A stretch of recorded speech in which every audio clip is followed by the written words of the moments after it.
Yeah. Finals preview. Yeah. So what do you think? What do you make of the finals matchup? Warriors in 5. No, come on, 5. Yeah, I'm taking the Warriors in 5. Why? Because I don't like Boston. Okay. Yeah, would you like to provide some actual basketball analysis?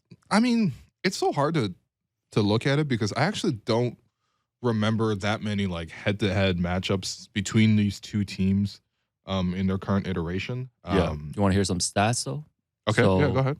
I know the iterations have changed, but Celtics are the only team with an above 500 record against Steve Kerr's Warriors. So since like 2014. Word? When he joined the team, yeah. Okay. I mean, these are only regular season games.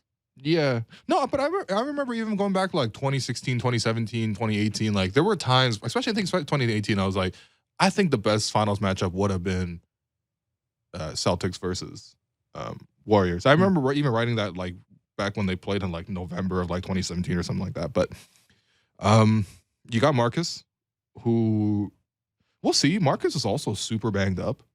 Like I really wonder if you got Marcus chasing around like 18 different screens for Steph, like how, because I feel like at some point he's either going to injure Steph or Marcus is going to injure himself. So somebody's getting hurt in that match. Yeah, absolutely. That's the Russell Peters matchup. All right. Anyway, that's wow, what a callback. Remember Russell Peters dominated the game? Anyways. Yeah, we got to move on from that. Robert Williams is like, he's in every other game and doesn't look like himself. Yeah, I'm not as worried about him. Okay. The thing is, it's interesting because the Celtics have really designed their defense around limiting like star players and sort of limiting penetration and all this other stuff. The Warriors are just such a unique matchup. Like they don't play like any other team. So like to some extent, like the six or the process in which like the Celtics defend is not too dissimilar to like the process in which Dallas defends. I think obviously Boston has better defenders than than Dallas, but like kind of the similar principles and all that stuff. And that's really good when you're trying to stop one guy. But like, I don't know, the Warriors just they're just gonna move around. They're gonna play team basketball. They're gonna play you late into the shot clock. It'll be a really good series. And I think the extra time off should give them just like more bodies to play because regardless of who wins, obviously I'm rooting for Golden State as well because I dislike Boston. But like, let's go strength in numbers. Yeah, cold-blooded. Cold-blooded is so funny, man. Cold-blooded is just. Come on, I've come around on it. It's pretty great. We thought of gold-blooded, It's man. pretty great. But yeah, I mean, like, regardless of who like plays and wins, I just want to see like a really good series. Yeah, and this has a very good potential to be that. So, what's your prediction? Warriors in 5. Actually, yeah, I'm gonna take Warriors in 5. Okay, I think they're gonna take care of business at home first 2 games, split in Boston, come home and win Game 5. That's very possible. Yeah, I'm Andy Lou right now. Okay, yeah. I think I'm more Andy Lou based on you look like Andy Lou right now at Coachella. If anybody listening knows Andy Lou from the Light Years pod, please send this clip to him. That's my guy. No, that's my guy. No, we're really fighting over it. When I went out to. Oh, did you meet up? Did you meet up? He's like, yo, let's go out. I was like, let's go to EDC.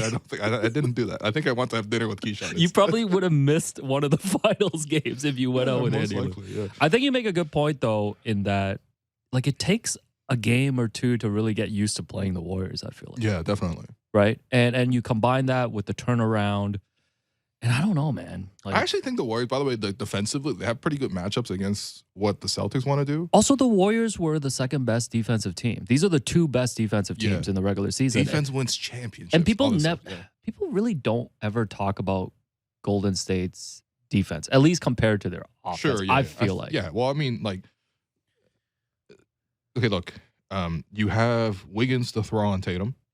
Wiggins' emergence as a defender is really, really nice. Right. Because, like, he is really long and very athletic. Right. And I think having Draymond behind him to sort of, like, help quarterback him and everything like that, he's done a really good job.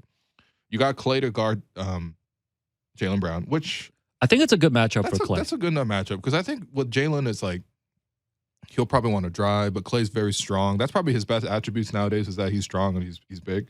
He's not as quick as before. He's not going to guard the point guards that well. I think putting Steph on Marcus Smart is fine. Like you could do enough with that. The Celtics don't really have those kind of like, I don't know, bigs down low that can really catch the ball in an advantageous scenario and then sort of finish over top of the Warriors' length. Like that's something, for example, like again, I always draw things back to the Raptors, but like when the Raptors played them in the finals, like Serge had a good advantage in the post because either Serge was going to hit that mid-range jumper or Serge was going to shoot over the top of the defenders. Even if it was Kevon Looney or even Draymond, like Serge just had enough size and touch on the hook shot to finish over top of those guys. Pascal did that, right? Pascal won at Draymond game 1, game 6. Less so in between, but like still 2 very pivotal games that the Raptors won. And Kawhi was Kawhi. But like I don't like the Celtics don't have somebody like that who impacts the Warriors that much at the rim that kind of changes their defense. Draymond can sort of roam as a help defender, which obviously is his best role. Yeah, I don't know. I think I'm honestly, Warriors in 5 is not that unlikely, but out of respect to the Celtics, I'll say Warriors in 7. Okay. Yeah. So I'm more. I don't want to see Warriors in 6 because, like, imagine them celebrating in Boston. Like, that's not the place you want to win a championship. Where are you going to go after that? You're going to go eat clam chowder? I mean, a championship's a championship. They can fly anywhere. Like the Raptors flew to Vegas. So. Where are you going to fly, though? That's a long flight. Because, like, it doesn't matter if you win the championship. Oakland to Vegas is like an hour flight, maybe an hour 50 or something like that. Yeah, but it's not going to matter if they win. They can go anywhere. You're not going to want to win and then get on a flight for 3 hours to go to Vegas from Boston. I think the secondary scoring will be interesting, too. I want to see what kind of role Jordan Poole plays in this series. Yeah. Because that's the one thing the Celtics don't fully have is that, like, spark plug scorer. They kind of, like, I guess Derek White's kind of doing that right now, but I don't believe in that at all. Yeah, he's doing like a Pacific Mall for VanVleet type. Kind of. Damn. No, but they're carried by Tatum and Brown. And then on the games, I mean, Marcus Smart's always going to shoot 9 threes. Honestly, Marcus is, like, fairly effective offensively at times. His threes are so crushing. Yeah. Remember we did the hits different rankings for threes for the Raptors? Marcus Smart is the all-time leader in hits different. I would put Marcus Smart over Steph Curry. Yo, for real. Hits different because it hurts. Whenever Steph shoots, I'm like, oh, damn, we gave up 3 points. Yeah. But when Marcus shoots and makes it, remember in the bubble when he had that one game where he hit like 5 threes? I think there was a couple games. I honestly felt like I got punched in the stomach 5 times, man. And his hair, every one of those hurt me so deeply. And his hair's green right now. Like this man is just a full Boston Celtic, just hitting a 3 in front of your bench. He's really lucky. The logo. Storylines. Let's predict what kind of, because we talked about the off days, right? You know, we're gonna bring out a lot of narrative storylines. I think one of the main storylines is gonna be people gonna talk about the team building of both teams. Because Spo said after yesterday's game about Boston, he said, quote, they've probably done it the way that's supposed to happen in this league. You build a team, you have frustrating losses, you stay together, keep your core together, keep your culture together, and you eventually find a breakthrough. Yeah. And we know the Warriors have been together, at least the core top 3 guys, for 8 years plus now.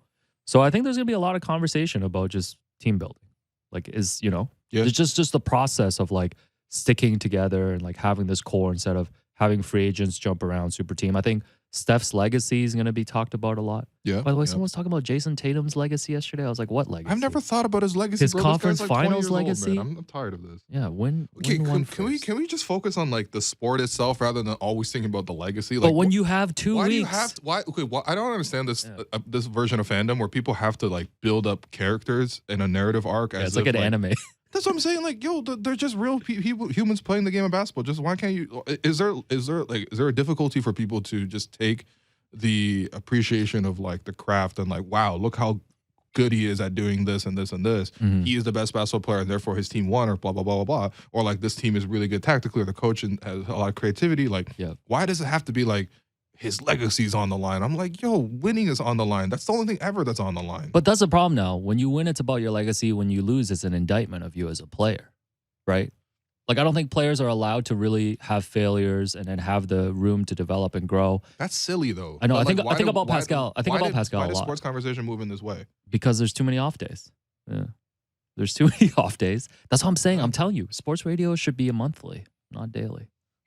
Why are you telling me, bro? Do I look like Dan Tolman to you? No, because when you have to fill the airwaves, what are you going to do? X's and O's for an entire week? I mean, I don't mean X's and O's. I just mean like you could talk ball without making all of basketball talk being like, yo, this guy's legacy and is on the line. You're right, though. Steph wins this. Steph will be top 10 all time. It has gotten really like extreme in that way. I don't care. Yeah. Steph, no matter if he wins this or loses this, man.